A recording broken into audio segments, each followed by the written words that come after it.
Bienvenue à l'heure de la bonne nouvelle. Cette semaine, nous poursuivons notre série d'émissions ayant pour thème l'Évangile, puissance de Dieu. Aujourd'hui, l'Évangile de la vérité. De nos jours, chaque religion déclare posséder la vérité. Mais en plus, chaque personne tente de se tricoter sa propre vérité, ce qui donne lieu à énormément de confusion. La question qu'on a posée lors de notre Vox Pop, chacun possède sa propre vérité en ce qui concerne la religion. Mais vous, qu'en pensez-vous?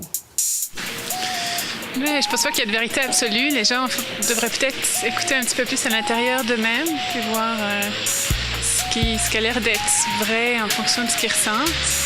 Mais je pense pas que personne puisse prétendre détenir la vérité absolue, ni aucune religion en particulier. Chacun sa vérité, c'est vrai. Et seulement, je trouve ça dangereux. Puis si on respecte la vérité de chacun, là, il n'y a plus de liberté pour personne. Well, if you look at all religions, they all have a common tie. You do good unto others and you get rewards in the end. I think that's a good theory. I believe in John Lennon and his religion, really. Love all. Love is all you need. Qu'est-ce qui a de l'allure pour moi, c'est qu'il y a un principe fondamental.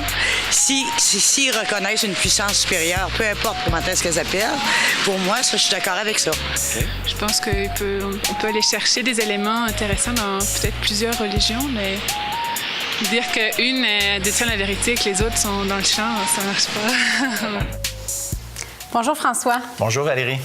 Le Vox Pop confirme bien la réalité de notre société qui dit qu'en fait, on ne veut pas vraiment croire à une vérité, mais on préfère aller piger ici et là dans les philosophies que la société nous propose pour se faire sa propre idée. Oui, on cherche en fait ce qui fait notre affaire. Ça, c'est la base. Ouais. Et puis, il y a 30-40 ans, on ne voyait pas ça de cette façon-là. Aujourd'hui, c'est généralisé que chacun fait à sa propre manière de penser et, comme tu dis, ils gardent leurs éléments par rapport à la religion autour. Ils se sont fait vraiment une philosophie à eux.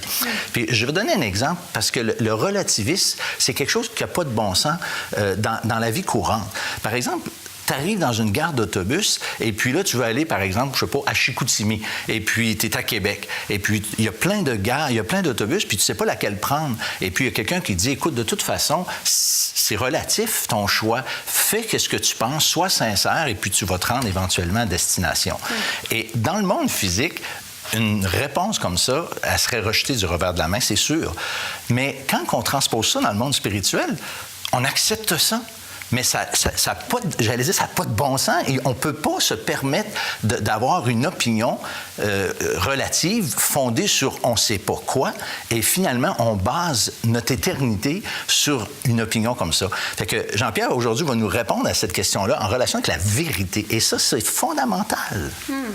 Puis peut-être que vous aussi, à la maison, vous avez votre propre idée par rapport à la religion ou encore cette réalité vous intéresse. Mais on vous invite fortement à faire part de vos commentaires en nous écrivant à l'heure de la bonne nouvelle, casier postal 26006, Trois-Rivières, Québec, G8Y7M1 ou par téléphone au 1-866-509-1319 ou encore par courriel à info@hbn.ca.